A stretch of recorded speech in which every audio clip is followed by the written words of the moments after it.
Magandang araw po sa bawat isa.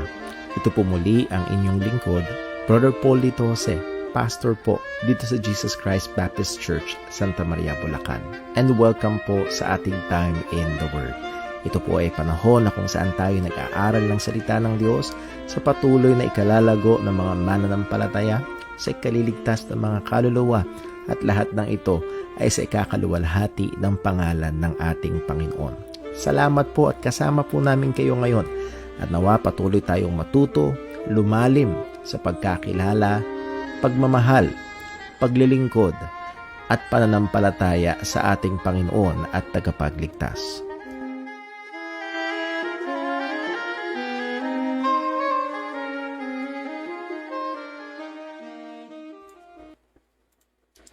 Muli ho, isang magandang gabi sa bawat isa.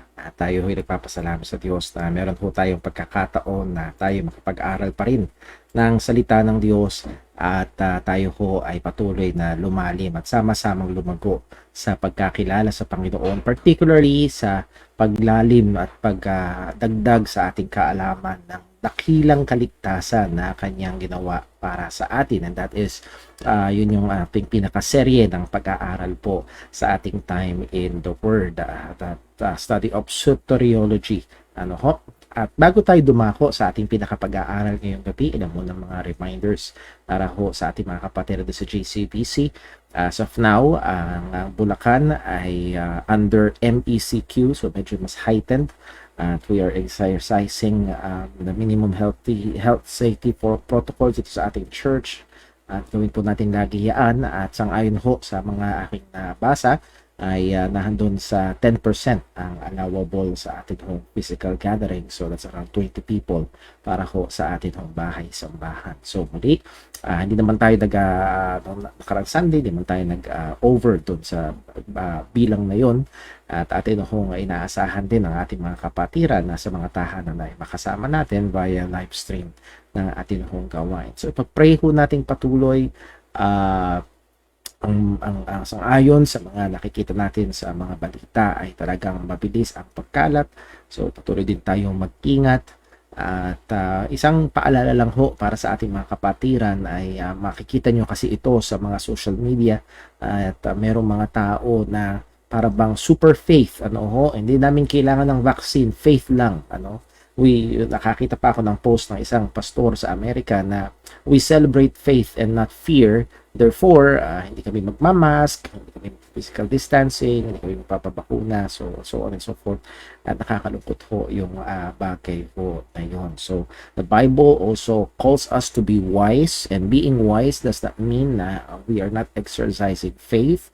So, gagawin natin yung magagawa natin. Sabi nga sa I believe sa Proverbs, I believe the horse is prepared in the day of battle. So we do prepare the horse. We do what we can, but safety is of the Lord. After we have done what we can, safety is of the Lord. Alam natin na nasa Diyos ang pag-iingat. Mang naka-PPE ka pa sa pamamalengke or whatnot, kung kalooban at yun ang plano ng Panginoon sa iyo ay yun ang magaganap. So ay balansin natin, huwag tayong magpadala doon sa mga hindi wasto na kaisipan na pinopromote ho ng iba.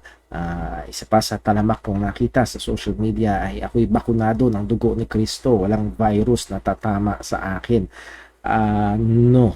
Again, hindi ho yun ang ipinangako ng Panginoon sa atin. So again, we are called by God to be wise, and I think na wise na exercise ang healthy safe protocols or health safe protocols, and wise na magpabakuna. So let's do that. It doesn't mean na walang pananampalataya ang mga magagawa ho noon. So muli, yun ay ilang mga paalaala. And then also, sa atin ho mga gawain this coming Friday, we'll have Time in the Word also at 6 p.m. And then meron tayong prayer meeting, online prayer meeting via Facebook room ng 7:15 p.m. this coming Friday. So atin ho inaanyayahan ng bawat isa na makasama ho natin. And then kung meron ho kayong mga prayer request, pwede nyo i-forward para ho atin ho maipanalangin. Speaking of prayers or prayer requests, tuloy natin ipag-pray si Brother Pauli. Alam natin yung kanyang kalagayan, suffering from dystonia. At nawa ay ang Panginoon ay kumilos sa kanya, buksan ang mga pintuan, bigyan sila ng wisdom sa decision makings na kailangan nilang gawin. And then also, ang Gehete family, kinamusta ko sila kanina, si Brother Jem, sa biyaya ng Panginoon ay okay na. At si Sister Sheng, ang hinihingi niya ng panalangin mo ngayon. So, ipag-pray po natin ang buong Gehete family. Okay, so yun ang ilang mga prayer request natin. Again, kung meron tayong mga kapatiran na may mga prayer request, please do let us know. Nais at gusto namin kayong ipanalangin. At nawa ho ay magpanalakinan tayo patuloy sa isa't isa. Okay, so bago tayo dumako sa atin hong pag-aaral, tayo ho muna ay magbukas sa isang panalangin. Let's pray. O aming amang Diyos, aming dakila at makapangyarihan, soberano at mabuti na Panginoon. Sinasamba ka namin, minamahal ka namin, pinupuri ka namin. Tunay, walang ibang Diyos maliban sa iyo. Ikaw ang nag-iisa at tunay na Panginoon. At ikaw o Diyos, ang siyang humirang sa amin bago pa itatagan sa libutan. At ikaw rin, Panginoon, ang nagbigay ng iyong bugtong na anak upang kami ay magkaroon ng katubusan. Sangayon sa iyong salita, ikaw din, Panginoon, ang nagbukas ng aming mga puso, nagbigay ng liwanag at nagbigay ng pananampalataya upang kami ay sumampalataya kay Kristo at maligtas. Purihin ka, Panginoon, tunay sa aming kaligtasan simula hanggang dulo ng lahat ng papuri ay sa iyo lamang. At ngayon, Panginoon, ay nakita namin sa iyong salita na kalooban mo at utos mo na kami lumawak sa pagkaunawa sa dakilang kaligtasan. At ito, Panginoon, ay magtutulak sa amin sa mas mataas na pagsamba at mas mainit na pagmamahal. Kaya tulungan mo kami ngayon, O Diyos, na asa po namin ay ganapin ang iyong kalooban. Tulungan mo po ako bilang tagapagturo. Bawat makikinig, Panginoon, ay pagpalain mo at gamitin mo ang iyong mga katotohanan upang patuloy kaming lumalim sa pagkakilala sa iyo, sa pagkaunawa sa iyong salita. Amin din pong hinihiling, O Diyos, ang iyong paggabay, pag-iingat, pagpapala, pagtugon sa mga panalangin sa ngayon sa iyong kalooban, sa aming mga kapatiran, lalo na nandun ang mga karamdaman, particularly si Brother Dave Pauli, Gehete family, Lord, alam po ang kanilang kalagayan. Maawa ka po, Panginoon, maawa. Diyos, ay kami tumitingin sa iyo na aming Ama na labis na nagmamahal sa iyong mga anak. Alam po namin na ang ibon ay hindi babagsak. Ang damo ay yung iniingatan at binibihisan. Paano pa ang iyong mga anak? Kaya Panginoon, ikaw po naman patuloy na maluwalhati. Tawarin mo kami sa aming mga pagkakasala laban sa iyo. At nawa, O Diyos, ay gabayan mo kami sa pag-aaral na ito. Dalangin namin itong lahat sa ngalan ng aming Panginoong Jesus. Amen. Okay, so dako tayo sa lessons po natin. This is lesson number 4 of our study in soteriology or the doctrine of salvation. At dumako lang po tayo mabilis sa ating review na establish natin. I hope malinaw mula sa salita ng Panginoon na kalooban ng Diyos. It is God's desire na ang lahat ng mananampalataya ay lumalim sa kaalaman at pagkaunawa sa dakilang kaligtasan na kanyang ginawa sa pamamagitan ng ating Panginoong Jesucristo. So, merong mga Kristiyano ang kanilang sinasabi, basta I'm saved, ako'y patungo sa langit, that's it. Well, hindi dapat. That's good na alam natin. It's good, salamat sa Diyos kung meron kang ikaw talaga ay may kaligtasan, purihin ng Panginoon, pero malinaw na kalooban ng Diyos, panalangin ng apostol para sa mga Kristiyano at inutos sa atin to grow in grace and in the knowledge of our Lord and Savior Jesus Christ. So malinaw na kalooban ng Panginoon na tayo ay lumalim pa, and particularly dito sa napakadakilang kaligtasan na ginawa ng Panginoon para sa atin. Ephesians 3 verse 14. Basahin lang ho natin ang passage ho na ito, verse 14 and following. Ano ho? Again, sa Ephesians 1, sinabi na ito ni Pablo. Sa Ephesians 3 verse 14, uulitin niya ito sa ibang paraan, pero pinapakita pa rin niya ito yung prayer request niya para sa mga mananampalataya. Ang sabi niya, "For this cause I bow my knees unto the Father of our Lord Jesus Christ, of whom the whole family of heaven and earth is named, that he would grant you according to the riches of his glory to be strengthened with might by his Spirit in the inner man, that Christ may dwell in your hearts by faith, that ye, being rooted and grounded in love," ang sabi sa verse 18, "may be able to comprehend with all the saints." So, nahandun yung prayer request. At yung prayer request na ito ay not just for believers in Ephesians, but it is for all the saints. Ano ho? At ang gusto ni Pablo, ang panalangin ni Pablo, ay ang mga Kristiyano sa Efeso ay kagaya ng lahat ng iba pang mga Kristiyano ay ano daw?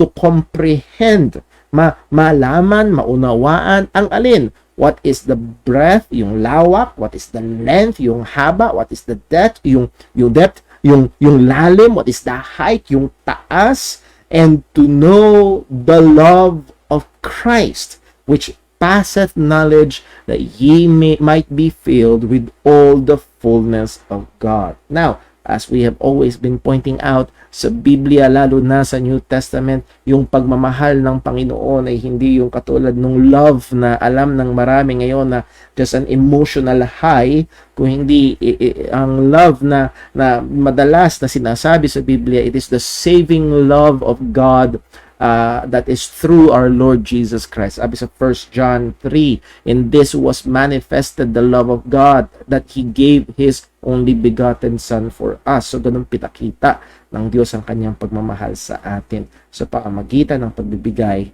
ng ating Panginoon Jesus bilang tagapagligtas. At ang prayer ng apostol dito, ang mga Kristiyano, ay makomprehend yung lawak, yung haba, yung lalim, yung taas, malaman, maunawaan itong pagmamahal ng ating Panginoong Jesus na ito na nagligtas sa atin. So let me encourage each and every one of us, no? Wag mong isipin, hindi naman ako teacher, hindi naman ako preacher, hindi naman ako theologian or Bible scholar, basta manatili na lang akong kontento na I'm saved at nagserve at basta alam kong patungo ko sa langit. That's it.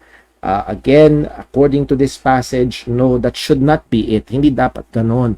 Ang kalooban ng Diyos ay lumalim tayo at maunawaan pa natin. At ito ay tuloy-tuloy na mangyari sa atin. Ano ho? Again, napakadakila ng kaligtasan. Ito'y sinabi sa Hebrews 2 verse 3, "How shall we escape if we neglect so great, a huge, gigantic, napakadakilang kaligtasan na ginawa ng Panginoon para sa atin." And by the way, ang implication dyan sa text ko na yan ay kung ineneglect mo, babaliwalain mo ang kaligtasan na ginawa ng Panginoon, kailangan mong sagutin yung tanong, paano ka pa makakatakas? Sa pagpapakabait mo, alam mong hindi perpekto. Sa reliyon mo, hindi yun ang daan ng kaligtasan. Sa pagsunod mo sa kautusan, alam mo rin na hindi mo nasunod lahat. So again, paano ka makakatakas? Ang implied answer dito is there's no escape. There's no escape.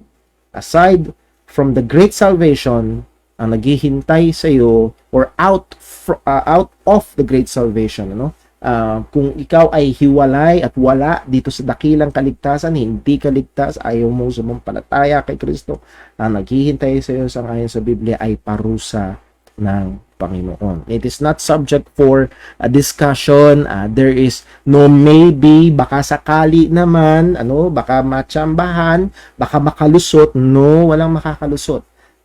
Kung ineneglect mo ang gospel, ang kaligtasan na ginawa ni Jesus, you will not escape.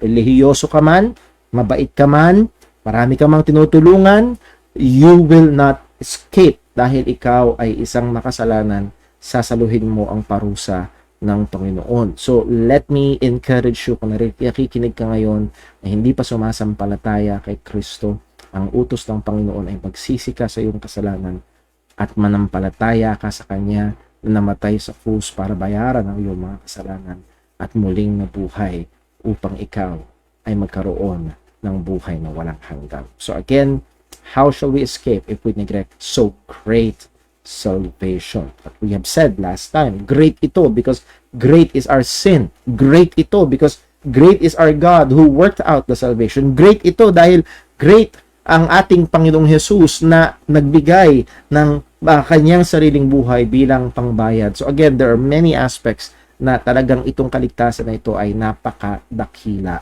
nga. Contemporary concerns about the doctrine of salvation, ano yung mga concerning things, dapat nating pag-ingatan. Number one, nire-redefine ang salvation. Madalas ito ay ginagawang mas malawak, mas marami ang sakop, mas marami ang nakakapasok. As we have looked at universalism, modified universalism. Isa pa na ginagamit ay yung making it easier by decisionism, or yung tawag ng iba ay easy believism.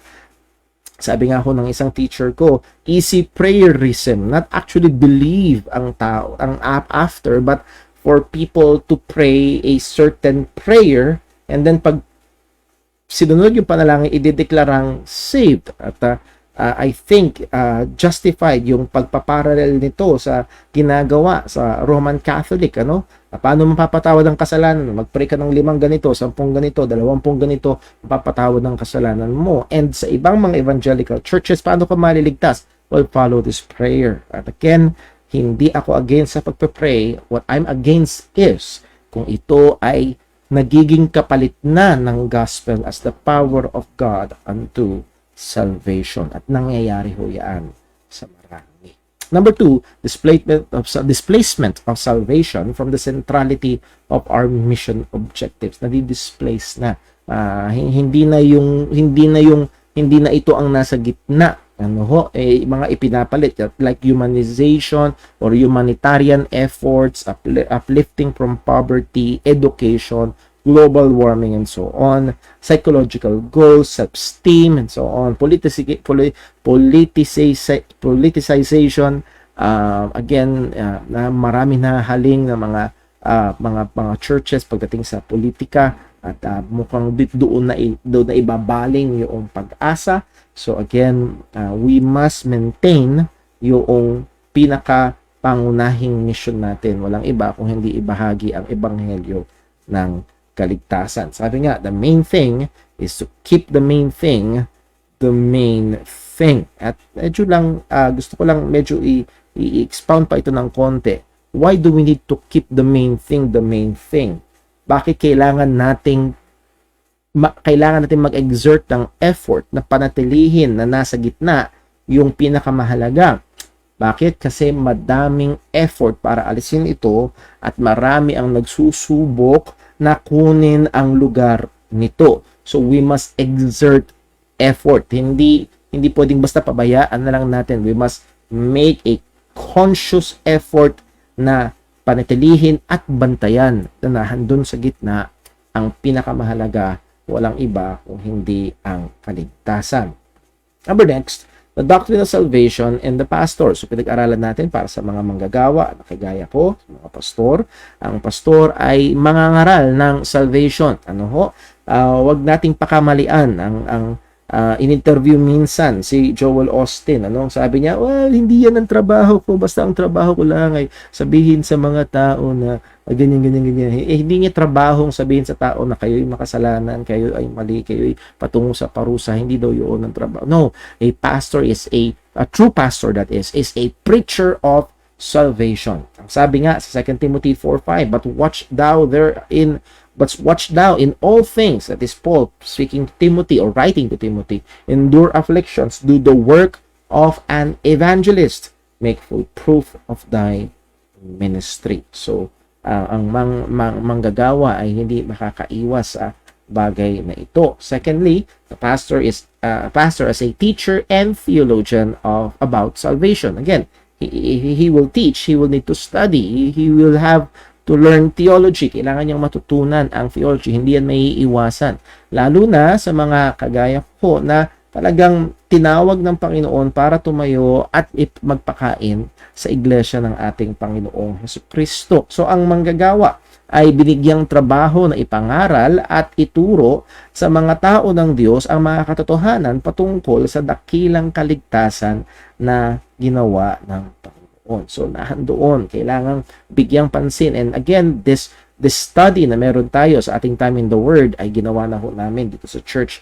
5 years ago, we studied this doctrine of salvation. Inuulit ho natin ngayon sapagkat, again, trabaho. Ito'y kalooban ng Panginoon at gusto ng Panginoon at tingin ko napapanahon na rin ho na atin hong mapag-aralan talaga, lalo na tayo nang galing sa pag-aaral about biblical evangelism. Now, may problema patungkol dito. No? Maraming mga pastor sa panahon natin ngayon, sa pang-aaraw na ito, ang kanilang training is not to be an evangelist, not to be a teacher or theologian ng kabuuan ng salita ng Diyos, but ang training nila is to be managers and motivational speakers.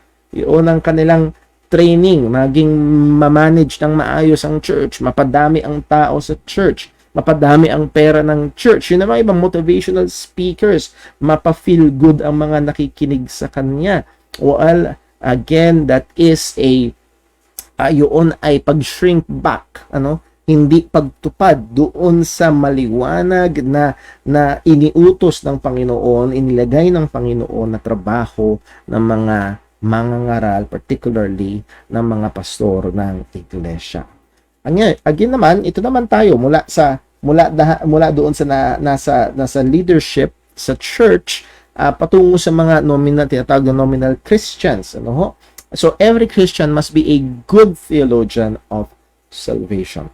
Again, hindi sapat, wag nating isipin yung kaisipan na kinalakihan ng marami na hindi ako pastor, hindi ako Sunday school teacher, hindi ako tumatayo para magturo, hindi ko obligasyon na lumalim at lumawak sa pagkaunawa sa salita ng Diyos, particularly sa kaligtasan. As we have seen, Ephesians chapter 1, Ephesians chapter 3, malinaw na ito ay kalooban at gusto ng Diyos sa lahat ng mga Kristiyano.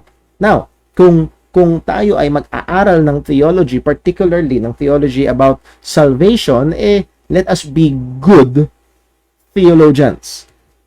Lahat ay theologians. Tama ang sinabi ni R.C. Sproul. Lahat ay theologians. Lahat ay may doktrina, may paniniwala na pinanghahawakan. Ang tanong nga lang, nagulat ako dun sa kulog. Ang tanong nga lang ay, ikaw, are you a good or a bad theologian? So, kung tayo lahat ay theologians, we must strive to be good. At sa biyaya ng Panginoon ay available ang mga materials. And again, ang hamon nga sa atin ay let us exert effort to be good pagdating ho sa atin hong theologies. Yes, primarily we should go to the Word of God, read and study and meditate the Word of God. At sa biyaya ng Diyos ay binigyan niya ang kanyang iglesia ng mga gifted men na hindi lamang nangaral, kung hindi nagsulat ng mga bagay-bagay. Totoo ang sinabi ng isang pastor, hindi tayo ang unang nag-aral ng Biblia. Hindi lang tayo ang may banal na spirito na nag-aral ng Biblia. At merong mga nauna, talagang merong mga binigyan ng kakaibang utak ng Panginoon na pag-aralan ng napakaraming mga bagay at yun ay magiging malaking tulong sa atin. So, let us be good theologians, particularly ng kaligtasan na ginawa ng Diyos para sa atin. Now, not just a theologian, but as a worshiper.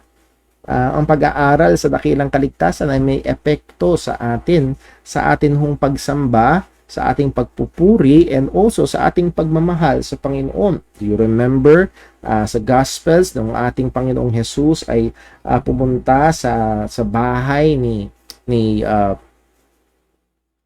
nakalimutan ko yung pangalan nung Pharisee na pinuntahan. Simon yata, Simon. Kung nagkakamaling tanda. At dumating ang isang babae at pinunaasan ng kanyang buhok yung paa ni Kristo, at ang kanyang luha ay yung nang nagdilig sa paa ni Kristo, nagbasa sa paa ni Kristo, at yung buhok nga ang pinangpunas. At ang sabi ni Jesus, to make the long story short, yung pinatawad ng marami ay magmamahal ng marami. Yung pinatawad ng marami ay magmamahal ng marami. And I dare say, and again, from my personal experience, na baka higit sa malamang, isa sa mga dahilan na malamig ang pagmamahal ng marami ay hindi nila nauunawaan o baka nakalimutan na nila yung kalakihan ng ipinatawad sa kanila ng Panginoon sa kanilang mga kasalanan. So, as a worshiper, sabi sa Hebrews 12 verse 28, wherefore we receiving a kingdom which cannot be moved, let us have grace whereby we may serve God acceptably with reverence and godly fear. So nakita natin dito in relation to sa pagtanggap sa kaharian na tayo ay bahagi ng kaharian ng Panginoon. Ang sabi, let us having na tayo ay parte ng kaharian ng Diyos, tayo ay nilipat na mula sa kadiliman patungo sa kaharian ng kanyang bugtong na anak, nung tayo ay naligtas. Let us have grace whereby we may serve God acceptably with reverence and godly fear. So again, ang daming laman nitong talatang ito, to serve God. Again, nakaangkla doon sa ginawang kaligtasan ng Panginoon, reverence, that's worship, godly fear, nakasama doon yung pagmamahal sa Panginoon. Again, nakatungtong doon ang galing itong hamon na ito mula doon sa konsiderasyon o katotohanan na tayo ay nakatanggap at bahagi at nasa loob ng kaharian ng Diyos nung tayo ay naligtas. Remember, so ang point is, appreciation of salvation is a significant component of Christian worship. I remember last Friday, pumunta tayo sa Psalms, at sa Psalms mayroong mga psalmist na particularly si Haring David nakaranas ng pagliligtas ng Panginoon, and again, much of that is physical salvation, pero ito ay nagtutulak sa kanya na purihin ang Panginoon. I will worship God, I will praise God because siya ang nagligtas sa akin. So again, it pushes us to worship. The current trend, ito yung medyo problema, the current trend of making worship filled with entertainment displays a lack of faith in the truth and a departure from salvation as the theme of worship. Yung mga churches, na sad to say, ang kanilang nang nagiging prioridad ay i-entertain ang mga tao. Ito ay kundi man na nagpapakita ng labis na kawalan ng pananampalataya sa salita ng Diyos, nagpapakita ito ng napakababaw o kundi man o wag naman sana maling pagkaunawa sa kaligtasan na ginawa ng Panginoon. I would dare say na ang isang tao na talagang na-appreciate niya ang pagliligtas ng Panginoon, you don't need to entertain them for them to worship. They will worship. So, again, ating i-meditate ang bagay na ito. Now, ngayon sa atin hong pag-aaral, ikukonsidera natin ito namang concept of salvation, or siguro nalagyan ko dapat yan ng S, concepts of salvation, sapagkat pag tingnan natin ang Bible, mula Old Testament hanggang New Testament, pag sinabi sa Bible na salvation or saved or deliverance or redemption, hindi lahat ito ay pumapatungkol sa kaligtasan na atin hong bibigyan ng diin sa ating pag-aaral, which is our spiritual salvation, yung salvation na ginawa ng ating Panginoong Hesukristo. So para magkaroon tayo ng mas healthy, mas well-rounded na pagkaunawa sa sinuturo ng Biblia na salvation, ay titignan natin ito. Sisimula tayo sa Lumang Tipan and then patungo tayo sa Bagong Tipan kung saan tayo mag-concentrate. So tingnan muna natin ang terminology sa Old Testament. Sa Old Testament, that word saved, salvation, deliverance, redemption, at yung mga relating words o mga words na related sa word na yon o sa salvation ay ordinarily ginagamit yung word na release, freedom, ito ginagamit sa deliverance from an overpowering evil.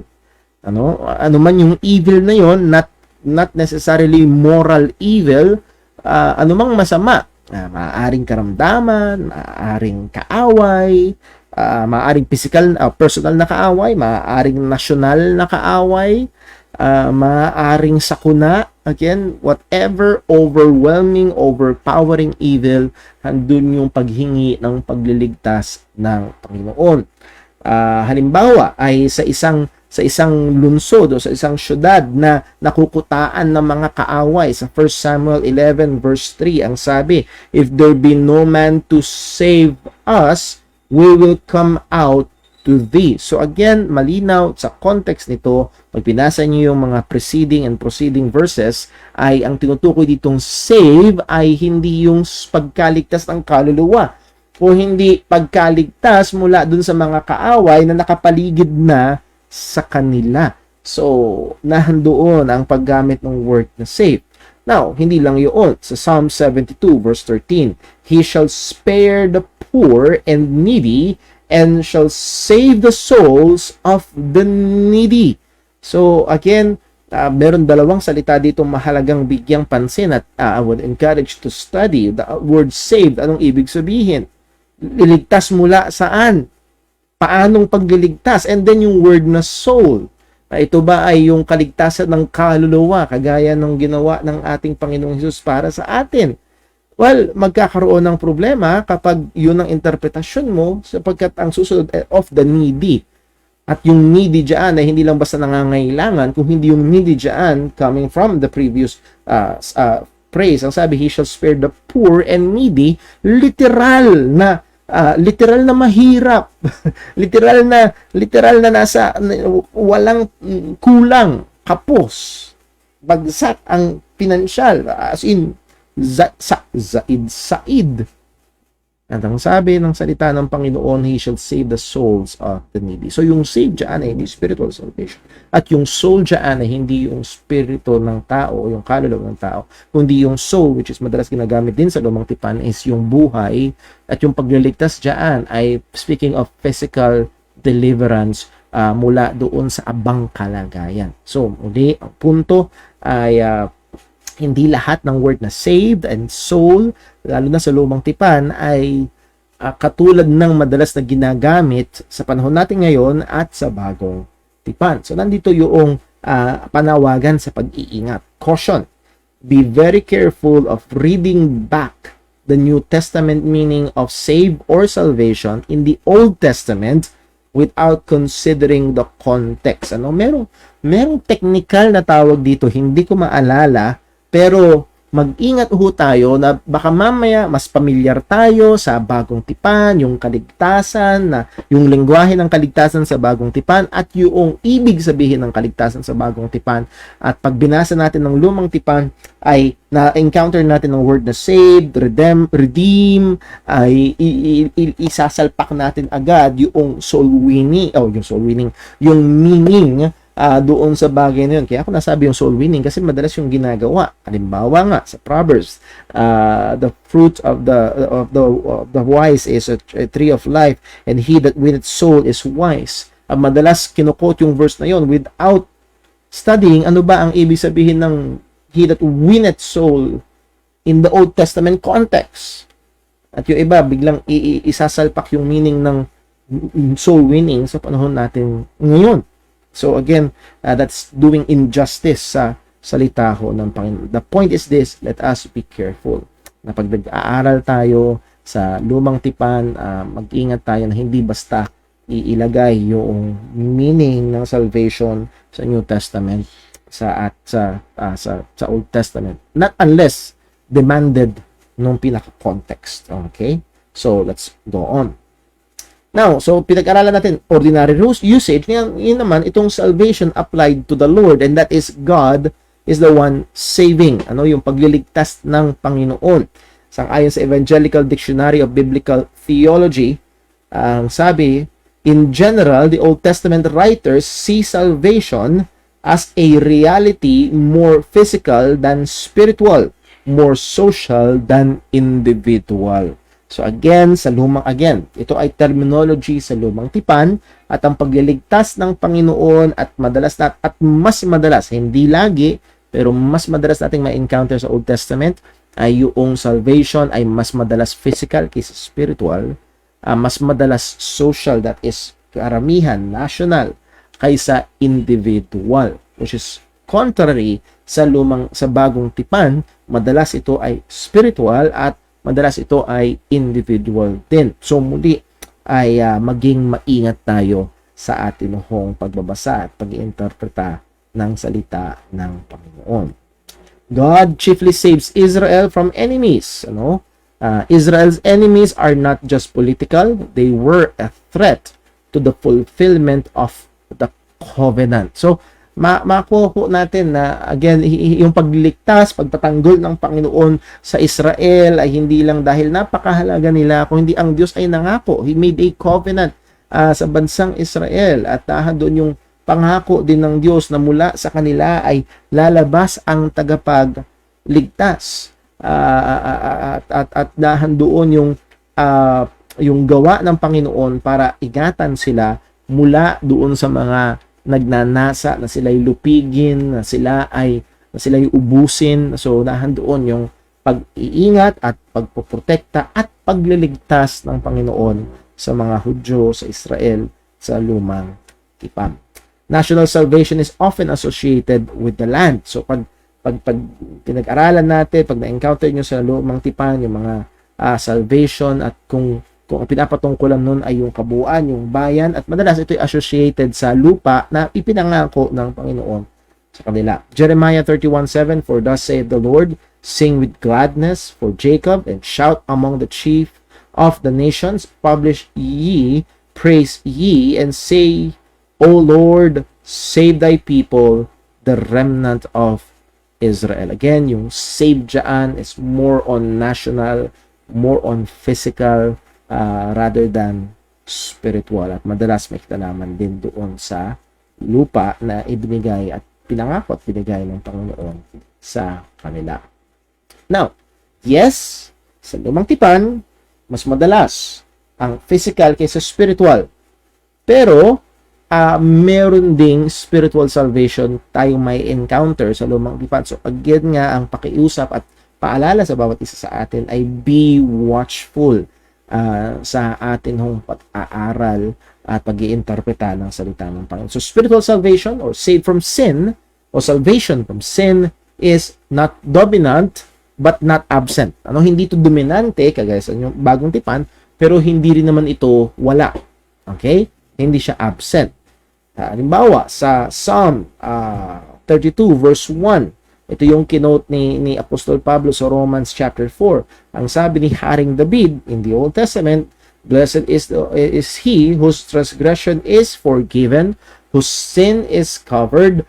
Blessed is the man unto whom the Lord imputeth not iniquity, and in whose spirit there is no guile. And yes, dito ay hindi nabanggit ang word na save or salvation, pero gusto ko lang natin makita is yung idea ng spiritual salvation, yung idea ng pagliligtas ng Panginoon, pagpapatawad ng Panginoon, yung imputation ng righteousness ay present. Yung mas alam natin yung spiritual salvation ay present na din doon sa lumang tipan. No? So, mas dominant ang physical salvation pero hindi absent ang spiritual salvation.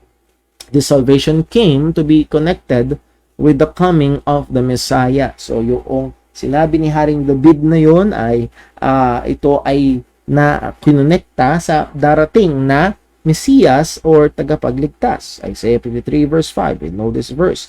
And he was wounded for our transgressions. He was bruised for our iniquities. The chastisement of our peace was upon him.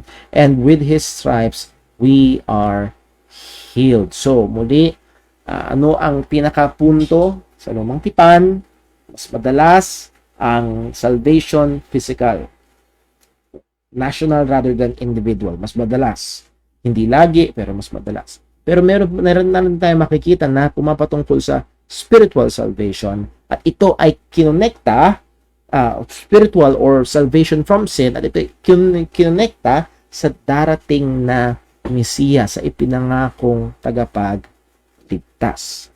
So, makikita natin na para bang nagde-develop, nagpo-progress yung revelation ng Panginoon maging patungkol sa doktrina ito ng kaligtasan.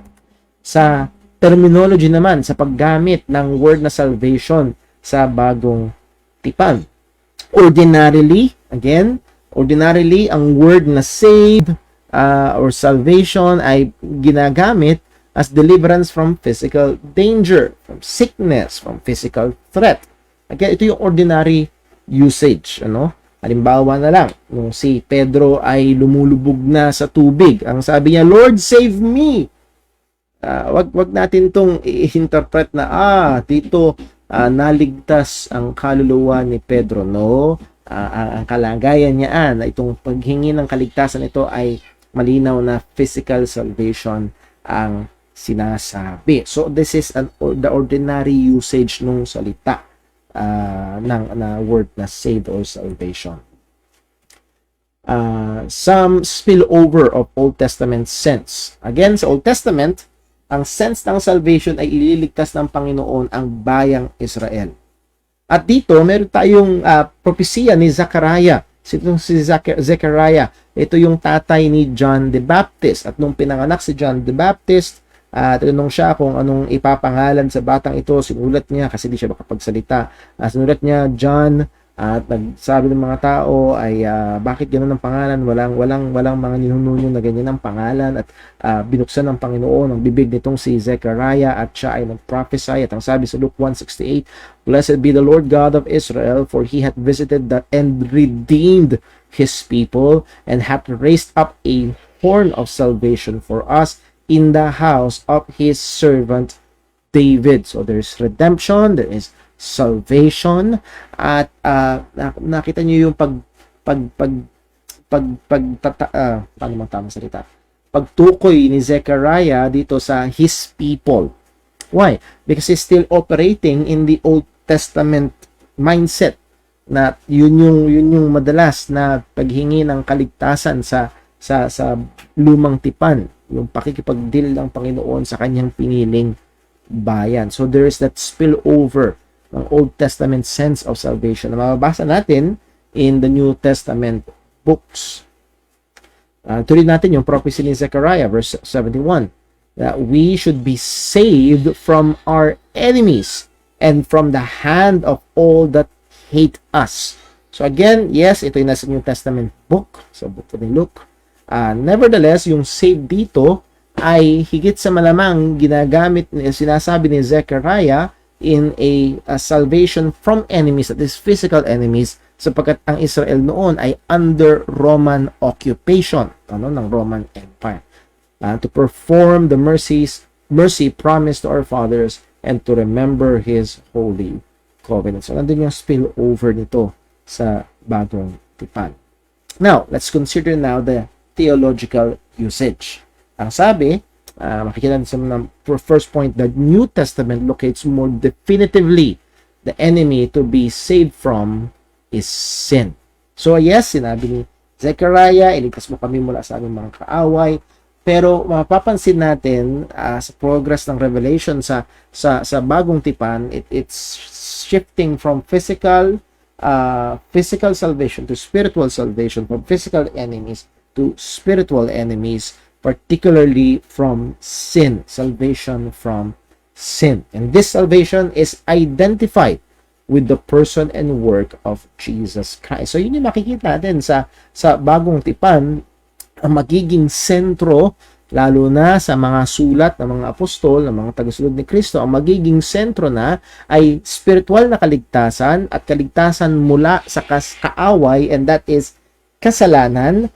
And ito ay nakakonekta sa tagapagligtas, that is sa ginawa at kung sino ang ating Panginoong Jesucristo, the person and work of Jesus Christ. Sa Matthew 1 verse 21, nung sinabi ng anghel kay Joseph na manganganak si Mary. Ang sabi ng anghel sa kanya, and she shall bring forth a son, and thou shalt call his name Jesus, for he shall save his people from their, not enemies, but from their sins.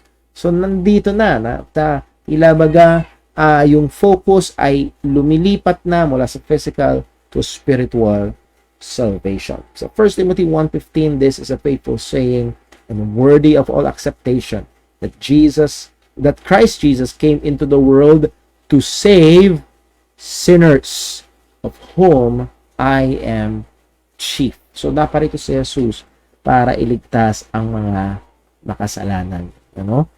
Gusto ko lang i-post dito at i-take itong opportunity nito to ask, do you see yourself as a sinner? Maraming mga tao tingin sa kanilang sarili mabait, relihiyoso, pero narito ang malinaw, si Jesus na parito para magligtas ng mga makasalanan. Kung ang tingin mo sa iyong sarili, ikaw ay madumi, ikaw ay nagkukulang sa Panginoon, ikaw ay nagkakasala laban sa Diyos, you are a sinner.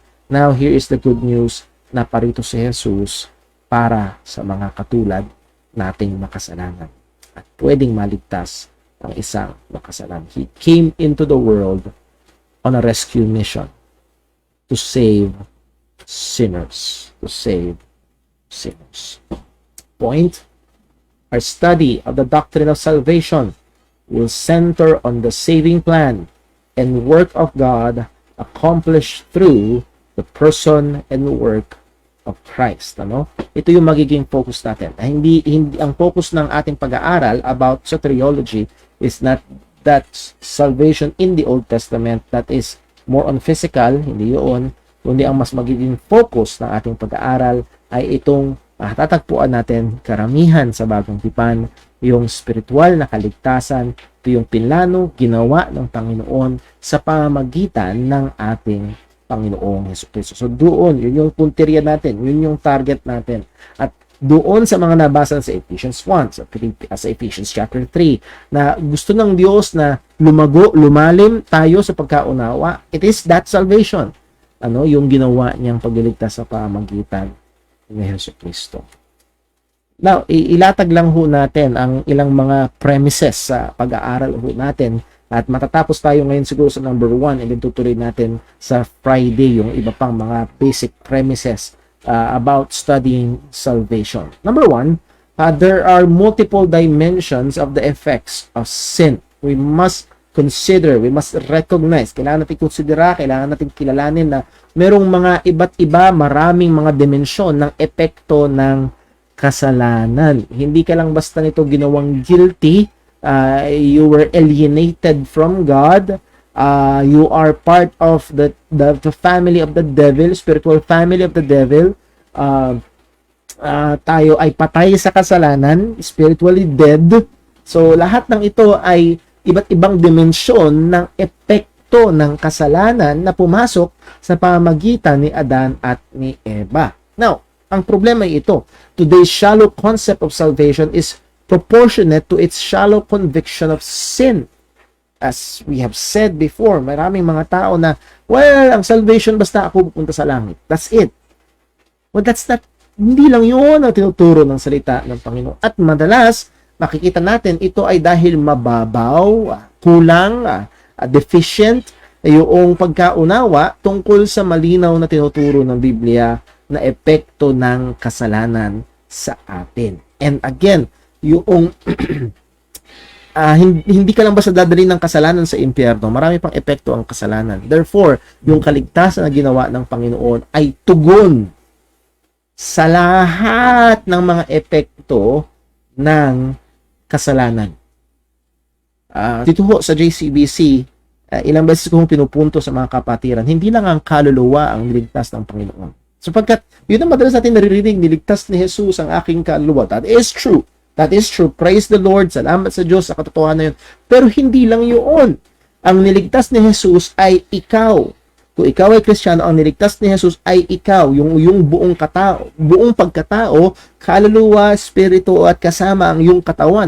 Kaya nga, meron tayong hinihintay na muling pagkabuhay at kasama doon ang ating katawan sapagkat kasama ito sa buong tao na iniligtas ng ating Panginoong Hesukristo. So, again, yung lawak, yung tindi, yung taas at lalim ng kaligtasan na ginawa ng Panginoon. And sad to say, in many churches, even Christian churches, ang lagi na nabibigyan pa, naligtas na Jesus ang kaluluwa ko, pupunta ako ng langit. That's it.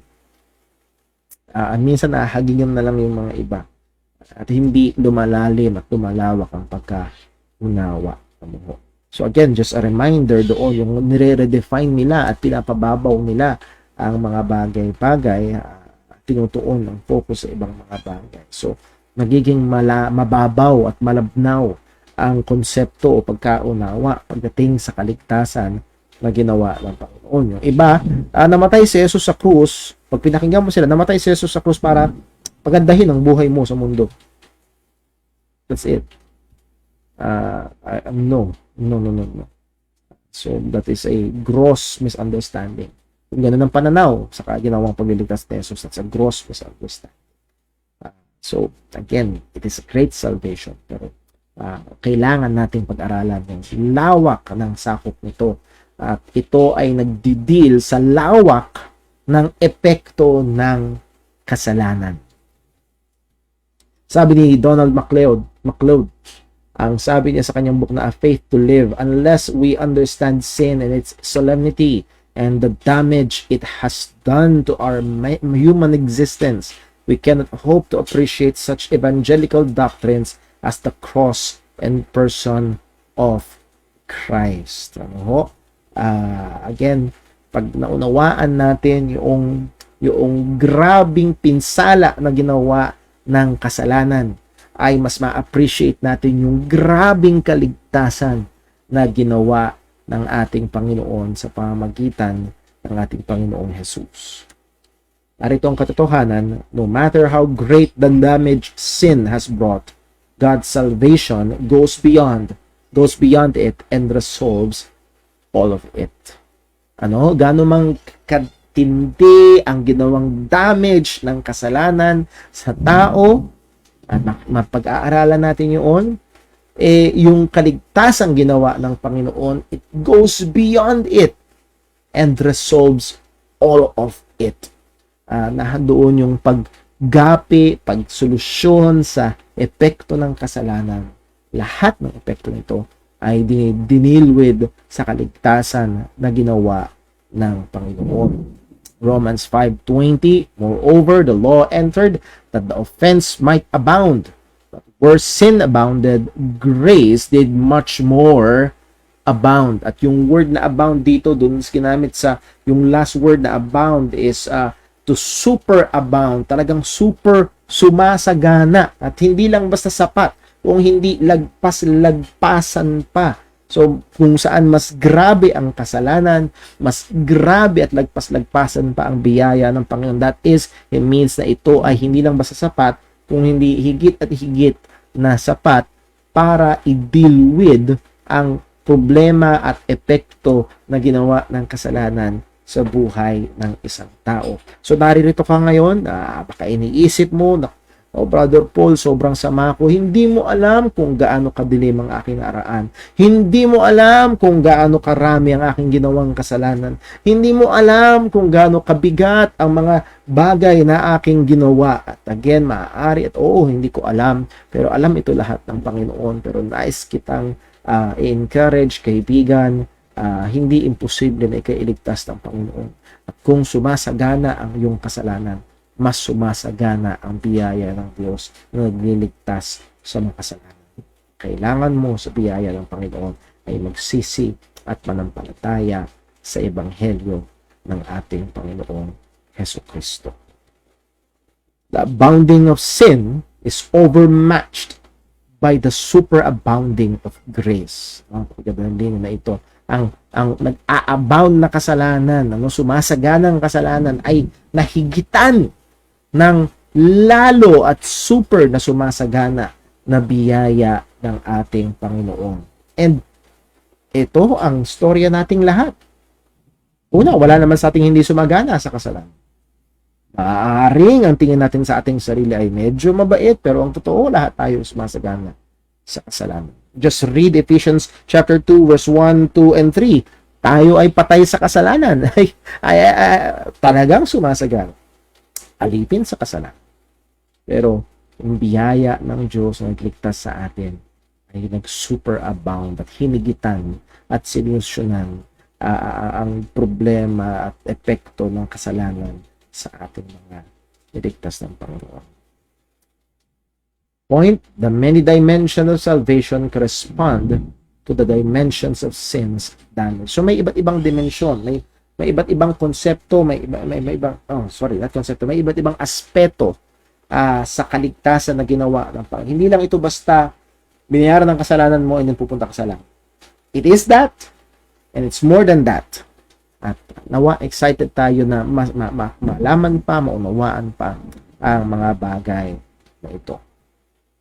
Again, kasama dito yung redemption, substitution, propitiation, justification, adoption, sanctification, glorification, regeneration, at iba pang mga syon na kasama sa aspeto ng kaligtasan na ginawa ng Panginoon. Each one of this is dealing with sa epekto ng kasalanan sa atin.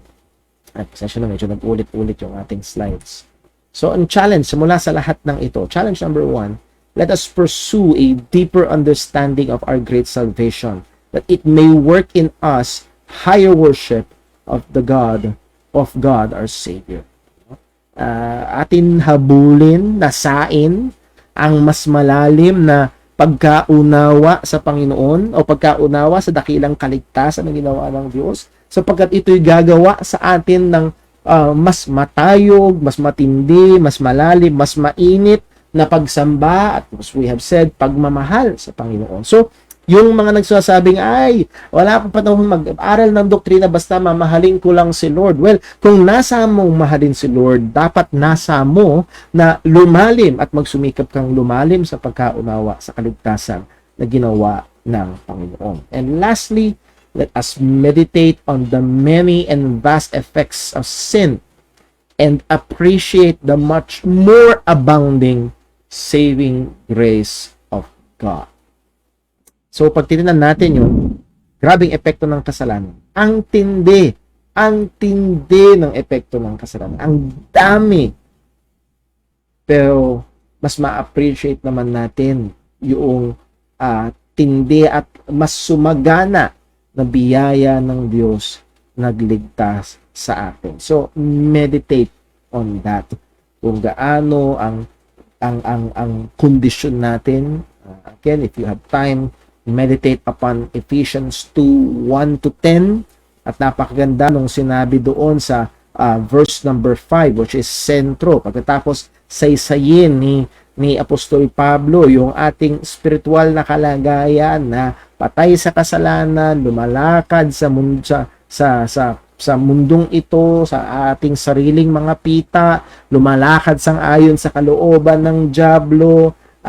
Tayo ay ang Diyos ay kumilos upang tayo ay magkaroon ng kaligtasan. Ang sabi niya sa Ephesians chapter 2, verse number 4, at dito nagbago ang lahat, but God. Verse 1, verse 2, verse 3, describe yung lusak ng kasalanan kinalalagyan natin. Pagdating sa verse 4, but God. And then, yung mga ginawa ng Diyos, yung biyaya ng Diyos na digtas sa atin. So, I would like to encourage you, read and reread and meditate. Yes, alam ko, yung verse 8, 9 ay familiar sa atin, pero hopefully hindi nawawala yung tamis nito sa atin. So, try to meditate on that. Nakita yung grabing kalagayan natin noon sa kasalanan, pero makita yung mas sumagana at mas matinding biyaya ng Diyos na nagligtas sa atin. So, purihin ang Panginoon sa mga bagay ho na ito, and I hope na kahit papano ay may natutunan tayo, kahit papano ay na-challenge tayo na pag-aralan pa, malaman pa, maunawaan pa, as Paul prayed for the believers, yung height, yung depth, yung length, yung width ng pag-ibig ng ating Panginoong Kristo na nagligtas sa atin. Well, hindi ko alam sa inyong lugar, pero dito ho ay malakas ang ulan. So, nawa, safe ho kayo, nawa, okay ho tayo. Patuloy tayong lumalim pa sa pagkaunawa, sa pagkakilala sa ating Panginoon at sa kaligtasan na kanyang ginawa para sa atin. At hindi ito manatili na impormasyon lamang, kung hindi lalo itong magtulak sa mas mataas na pagsamba at mas mainit na pagmamahal at mas masipag na paglilingkod natin sa Kanya. Nawa, pare-pareho tayo na lalo pang lumago sa pagkaunawa sa dakilang kaligtasan ng Diyos na pinagkaloob sa atin. And I pray and hope na gamitin ng Diyos ang mga pag-aaral din natin ito ng isang tao maaaring nakikinig ngayon na hindi ka paligtas ay dalhin ka ng Panginoon sa pananampalataya at tunay na pagkakilala sa ating Panginoon Hesus Kristo. Ito magtatapos ang ating pag-aaral ngayon. Ito rin natin this coming Friday. God bless po. Let's pray. Ang naming Diyos, aming Ama, salamat. Puri ka namin. Pinasasalamatan ka namin. Minamahal ka namin. Unay Panginoon, kapag binalikan namin anong klaseng buhay, isang buhay na walang pakialam sa iyo, isang buhay na mataas ang tingin sa sarili, isang buhay na lumalakad sa pita ng laman, sumusunod sa agos ng mundo, isang buhay na hindi nagmamahal sa iyo. O Panginoon, isang buhay na patay at alipin ng kasalanan. At mula sa napaka-lalim at tindi ng kalagayan na yun, ikaw ang Diyos. Sumagana ng napakatindi ang iyong biyaya at iniligtas mo pa. Purihin ka, Panginoon. Salamat po, Panginoon. Nawa tulungan mo kami na huwag makalimutan, ikonsidera at pagbulay-bulayan ng mga katotohanan ito. Katotohanan ng dakilang kaligtasan na iyong ginawa. Tulak sa amin para mahalin ka, para paglingkuran ka, para sambahin ka. Ingatan mo po kami maging sa kumakalat na pandemya, bago-bagong panahon. Ingatan mo kami lalo na sa kasalanan. Patuloy mo kaming tulungan na pakipaglabang mainam sa mga kasalanan na nakatahan pa sa amin, sa mga tukso na nasa sanlibutan. Tulungan mo kami, O Diyos, ingatan mo po. Again, we remember to you, kapatid sa Brother Dave. Remember to you, O Diyos, ingapin mo po ang Gehete family. Iba naming mga kapatiran sa ibang mga lugar. Also, Lord, alam namin na tanglaw mo ang nangyayari ngayon sa Afghanistan. Alam namin na hindi ka nagulat sa mga bagay na ito. Alam namin na ikaw pa rin ang Diyos na soberano. Maawa ka po, lalo na sa iyong mga anak sa bakong mo. Sa mga mangangaral sa bakong. Maawa. Tulungan mo po sila. Ingatan mo po sila. Gamitin mo po sila. Gamitin mo po kami para sa kaluwalhatian ng iyong dakilang pangalan. Ito ang aming dalangin sa ngalan ng aming Panginoong Hesus Kristo. So muli ho, palain tayo ng Panginoon. Ingatan po tayo patuloy ng Panginoon. This coming Friday, we have Time in the Word at 6 and online prayer meeting at 7:15. God bless po. Ingat po tayong lahat. Magandang gabi.